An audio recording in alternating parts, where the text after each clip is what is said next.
क्रांती news, आवाज सर्वसामान्यांचा। चंडिकापूर परिसरात बिबट्याचा दुचाकी स्वारावर हल्ला, नागरिकात भीतीचे वातावरण।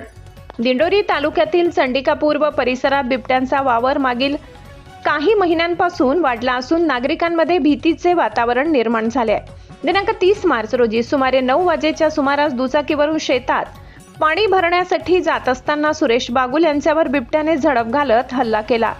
झुडपात दबा धरून बसलेल्या बिबट्याने अचानक हल्ला केल्याने बागुल हे दुचाकीवरून खाली पडले। प्रसंगावधान राखत त्यांनी बिबट्याला हुसकावून लावण्याचा प्रयत्न केला। त्यानंतर बिबट्या अंधाराचा फायदा घेत पसार झाला। या घटनेत बागुल यांच्या हाताला व खांद्याला दुखापत झाली असून त्यांना तातडीने वणी ग्रामीण रुग्णालयात उपचारासाठी दाखल करण्यात आले। घटनेची माहिती मिळताच वनरक्षक ज्योती झिरवाळ यांनी रुग्णालयात धाव घेत जखमींची विचारपूस केली, वरिष्ठ अधिकाऱ्यांना कळविले। तसेच उपसरपंच विलास कड, ग्रामपंचायत सदस्य राकेश थोरात यांनीही बागुल यांची भेट घेऊन विचारपूस केली। दरम्यान चंडिकापूर परिसरात यापूर्वी बिबट्याचे हल्ले झाले असून 2 जणांवर हल्ल्याच्या घटना घडल्या आहेत। यामुळे नागरिकांमध्ये भीतीचे वातावरण अधिक तीव्र झाले आहे। परिसरात दिवसा अनियमित वीज पुरवठा होत असल्याने शेतकऱ्यांना रात्रीच्या वेळी शेतात पाणी भरण्यात जावे लागत आहे। त्यामुळे अशा वन्य प्राण्यांच्या हल्ल्याचा धोका वाढत असल्याची तक्रार नागरिकांकडून व्यक्त होत आहे। अनेकदा मागणी करूनही वीज पुरवठा सुरळीत होत नसल्याने संताप व्यक्त केला जात आहे।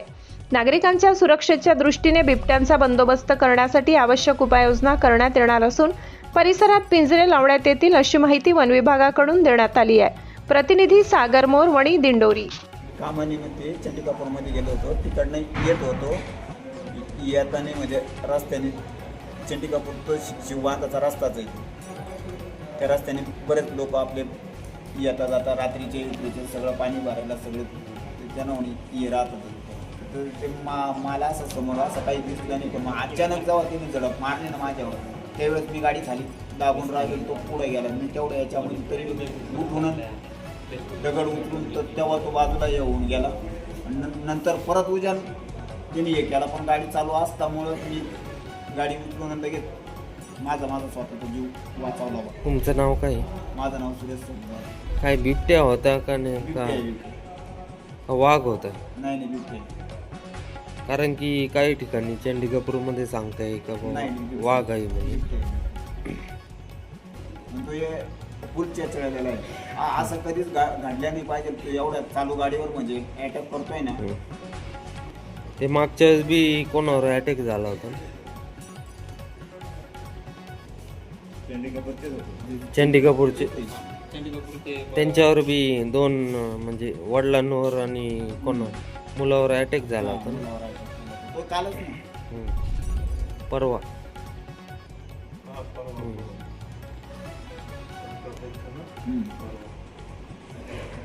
मी ज्योती झिरवाळ, वनरक्षक वनी। आपण वनक्षेत्रात दिंडोरीचा काम करत आहोत।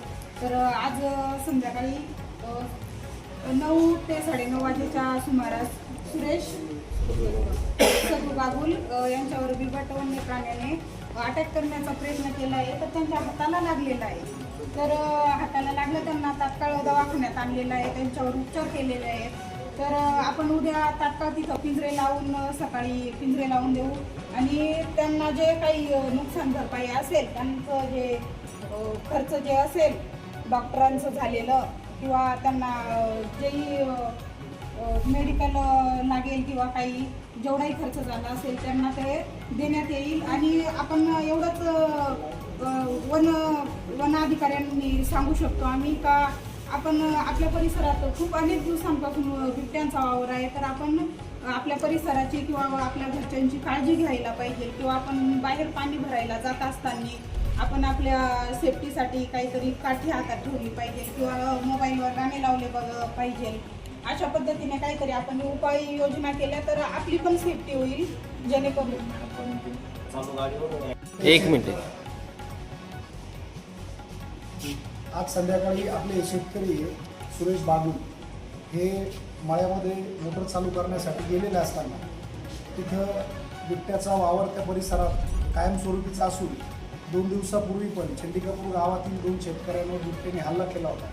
तसेच आज हे मोटर चालू करायला जात असताना तिथं त्या बिबट्याने त्यांच्यावर हल्ला केला। त्या हल्ल्यामध्ये त्यांच्या हाताला मोठी जखम झाली। ती गाडीहून पडल्यानंतर त्यांचा खांदा हा मोठ्या प्रमाणात फ्रॅक्चर झालेला आहे. असे वारंवार घटना या बिबट्यामुळे होत आहे. पण याचं मेन समस्या ही महावितरणाचा पण प्रॉब्लेम आहे. दिवसा वेळेवर लाईट राहत नाही. दिवसा वेळेवर लाईट नसल्यामुळे शेतकऱ्यांना रात्रीच्या वेळेला मोटर चालू करावं लागते आणि रात्रीच्या वेळेला मोटर चालू करत असताना तो शेतकरी 100% दहशतीमध्ये असतो. बिबट्या आहे का, बिबट्या येईल का काय, आणि या दहशतीमध्ये शेतकऱ्यांना पाणी भरावं लागतं. याची शासनाने किंवा इथं असतील फॉरेस्ट अधिकारी यांनी तात्काळ याची काहीतरी नोंद घेऊन याच्यावर काहीतरी निकाल दिला पाहिजे की जेणेकरून शेतकऱ्यांना दिवसाची लाईट कशी देता येईल. आमचं सर्व शेतकऱ्यांचं महावितरणला पण निवेदन आहे की ते आपल्या शेजारच्या तालुक्यामध्ये निफाड तालुका असेल, चांदवड तालुका असेल, इथे दिवसाची लाईट परमनंट दिवसाची लाईट दिली जाते. मग आपल्या दिंडोरी तालुक्यावर का असा अन्याय, तर दिंडोरी तालुक्यातल्या पण महावितरणाला एक विनंती आहे की त्यांनी पण दिवसाची लाईट द्यावी, तर जेणेकरून अशा गोरगरीब शेतकऱ्यांवर बिबट्याचा परत हल्ला रात्रीचे पाणी भरायला जात असताना होणार नाही. आंबेनगर रस्त्याने सुरेश बागुल हे लाईटीची अडचण होती. संध्याकाळी लाईट होती लवकर, त्याच्यामुळं त्या रस्त्याने जात असताना बिबट्याने अचानक त्यांच्यावर हल्ला केला. दैव लोक चांगले त्यांचे, बिबट्याच्या झडपीमध्ये थोडंसं त्यांना त्या ठिकाणी लागलेलं आहे आणि ते त्या गाडीवरून पडले. काल परवा मी चंडिकापूरला असंच मोटरसायकलवर वडील आणि चिरंजीव मोटर बंद करून गावाकडे येत होते. त्यांच्यावर सुद्धा अशाच पद्धतीने हल्ला केला. बिबट्याचा सुळसुळाट हा वणी परिसरामध्ये फार वाढलेला आहे.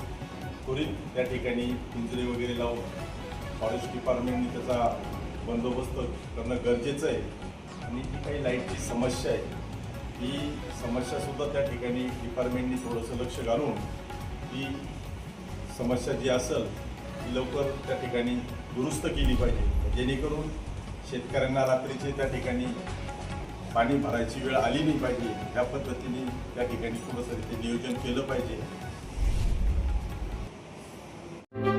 अशाच नवनवीन बातम्या पाहण्यासाठी आमच्या महाराष्ट्र क्रांती न्यूज या यूट्यूब चॅनलला लाईक करा, सबस्क्राईब करा आणि बेल आयकॉनला प्रेस करा.